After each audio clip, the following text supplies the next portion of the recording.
Hi, I'm Martina Vita from Cinematographe.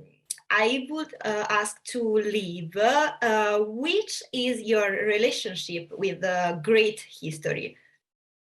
I do love history. I mean, at school I didn't, because a lot of it was quite dense information about facts. But I did history for A level, which are like your last exams in school, and we learned about the Russian Revolution, which I really found interesting. And we also learned about Tudor time, which I did not find interesting. A lot of it was about foreign policy, and so it's funny that I'm playing a role in Tudor France, but I prefer acting it than writing about it. But yes, I love history. That was a long answer. And about the series and the role of Caterina.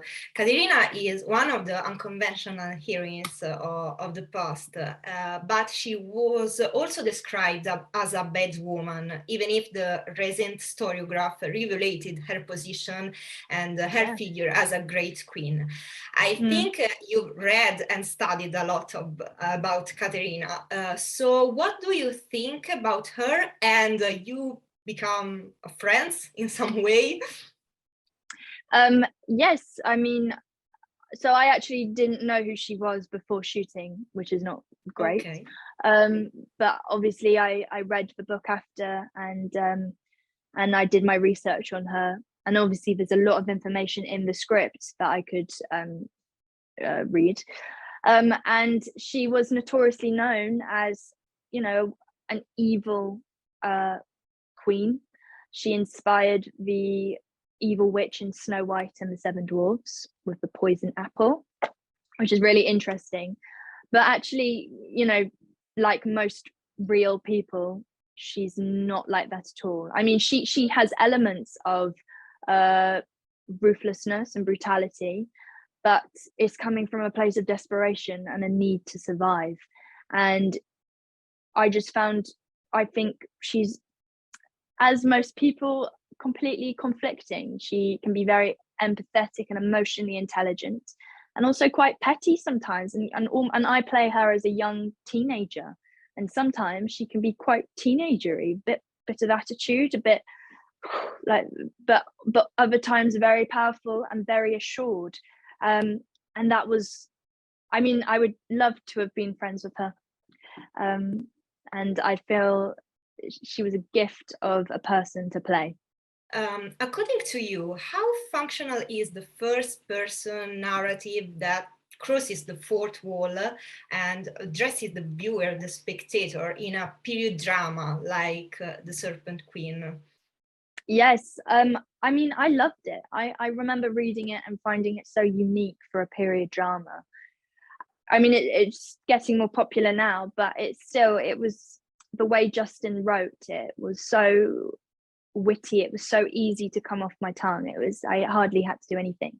I also think it's very good because there's a lot of political discussion and foreign policy in this production, and I think the direct addresses just grounds it a little bit. There's a lot of different subplots going on, so it can aid the audience a little, and just help them, you know, bring them along. And also it's a very violent show at times. It's very brutal, and so the direct addresses bring a lightness, a breathing space for the audience, which is really deserved and needed. So I thought it was a really fantastic. I loved playing it. Yeah, it is very unconventional in a period drama. Yeah. And the last question, was it difficult to play a girl like Caterina? And what about her sudden passage from a very little place like the convent in Italy to the French court? Yes, it was quite difficult. I found it a really difficult character because there are so many ways to play her. I didn't know, you know, how Samantha Morton played Catherine, and I play the young Catherine, and I didn't really know how Samantha was going to play her. So I had that in my head. I also had in my head, did I want this to be not a stereotype, but did I want to play a stereotype of her, which is evil and like quite mean and stuff, or did I want to make it different? So there was a lot of different options that we could have gone for as a director and myself. I suppose for me, when I discussed with Justin, the writer and the director and the producer, we really wanted to see a vulnerability with Catherine as a young girl. We wanted to understand why she became the force that she is when we see her as Samantha.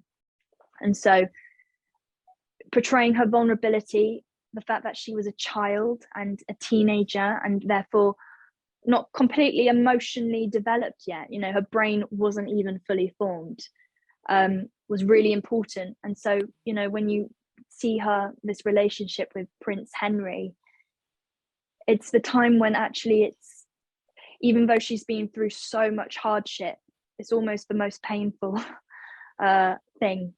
You know, she can be beaten and slapped and called ugly, but actually the rejection of Henry and his love for Diane is probably the most heartbreaking thing in her life. Thank you so much. Thank you very much.